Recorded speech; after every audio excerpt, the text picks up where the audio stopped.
Good morning, friends. I'm Dewey, and my Tech Talk topic for today is a deep dive into Locast's demise. My Tech Talk last week was on the topic Life After Locast. Locast, for all practical purposes, is dead, so you might wonder why I'm beating on a dead horse. Well, I came across a very thoughtful article on Locast last week that really piqued my interest, and I'd like to share it with you. The article was by Brian Livingston, a veteran tech writer at AskWoody.com, who is writing in his occasional Public Defender column. First, for this Tech Talk, I'll be quoting the article directly without the use of quote marks, and occasionally I'll paraphrase for purposes of brevity. I'll use brackets for clarification. The Locast name was short for local broadcasting. In return for a minimum monthly donation of $5.50 or $0 in the case of hardships, the interruptions would cease. Locast also provided an up-to-the-minute channel guide. A consortium of plaintiffs, including ABC, Disney Enterprises, 20th Century Fox, Fox TV, NBC, and others, filed their suit in July 2019, alleging that Locast did not actually qualify under the U.S. Copyright Act's exception.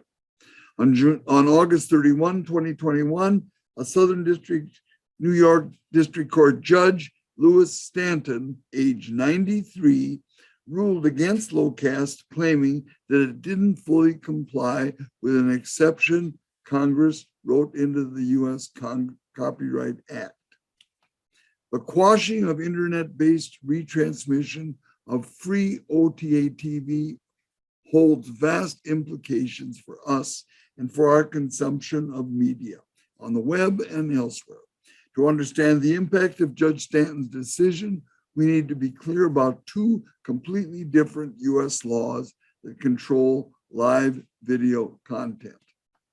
First, cable and TV satellite operators and satellite TV operators are required to carry OTA broadcast stations, and since 1965 has required operators that support more than 36 channels to retransmit every station in each local market.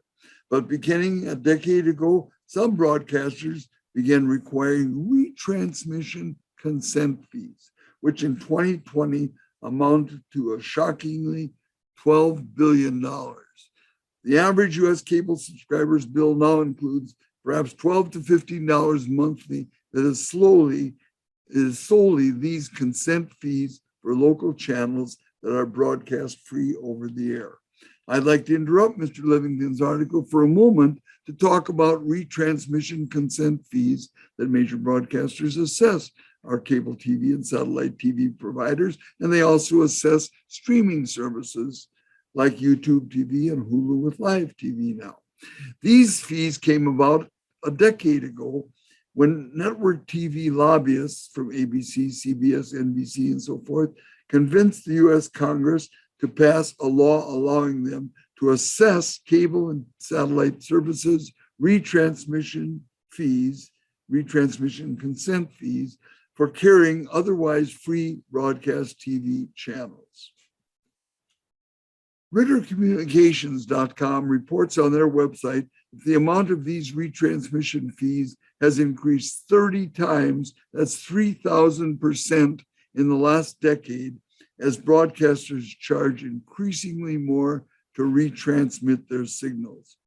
The American Cable TV Operators Association estimates the RTC component may be as high as $20 monthly in 2021. I presume that major TV networks would claim that their increased costs of carrying sports is at least partially responsible for this increase. Back to Brian Livingston's article. Nonprofit organizations are specifically permitted to retransmit local signals. That's by the copyright law. Locast relied on a provision of the U.S. Copyright Act that had been inserted by Congress to ensure the widest possible distribution of over-the-air TV signals.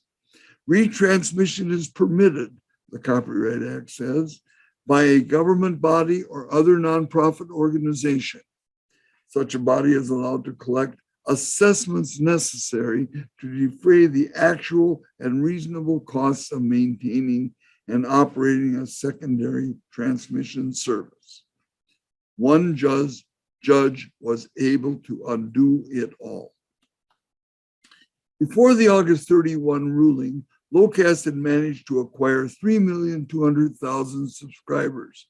Few of those users ever made the $5.50 monthly donations, so Locast had subscription revenue of a mere $4.37 million in 2020.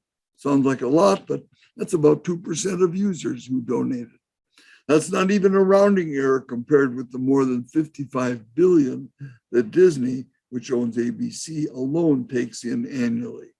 Despite the challenges, Locast, when shut down, had made over-the-air TV streaming services available in 36 TV markets areas, which encompassed 55% of the US population.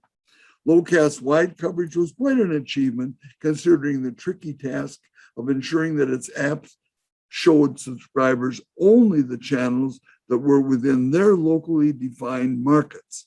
In their legal complaint, the networks flatly asserted that Locast was not eligible, for the reasons below, for the exemption Congress had written into the Copyright Act.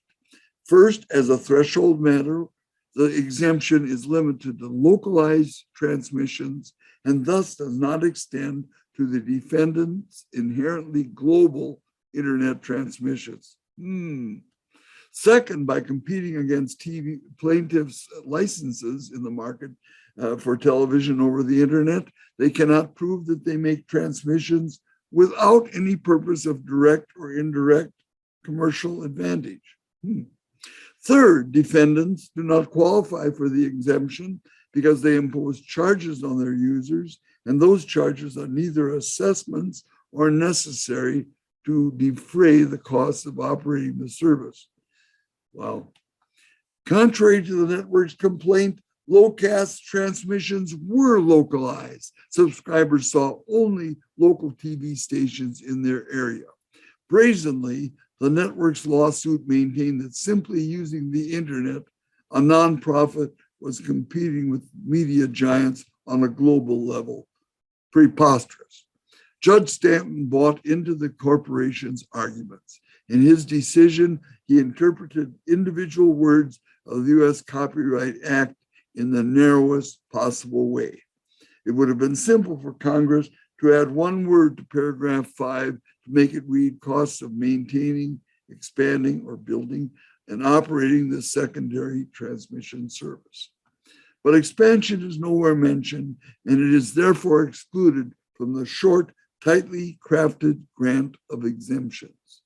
Since portions of its user payments funded Locast's expansion, its charges exceeded those, quoting, necessary to defray the actual and reasonable costs of maintaining and operating the secondary transmission service, which is the only exemption granted in Section 111A5 of the US Copyright Act.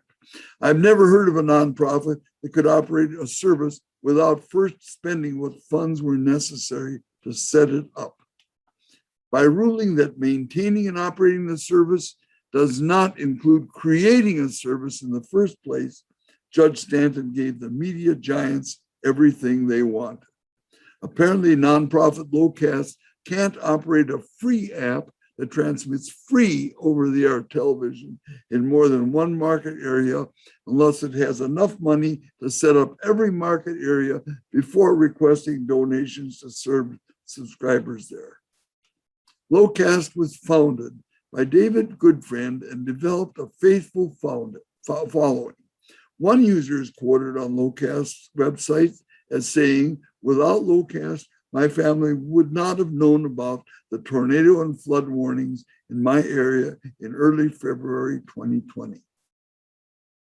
Locast is appealing Judge Stanton's ruling to a 3-judge Court of Appeals panel.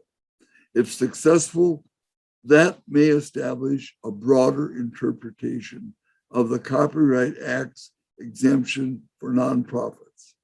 But even in the best case, Locast does not plan to restart. I think David has simply given up. Well, that's my Tech Talk story for today, and I am definitely sticking with it. Thanks for watching. Stay safe, and the good Lord willing, we'll see you next week.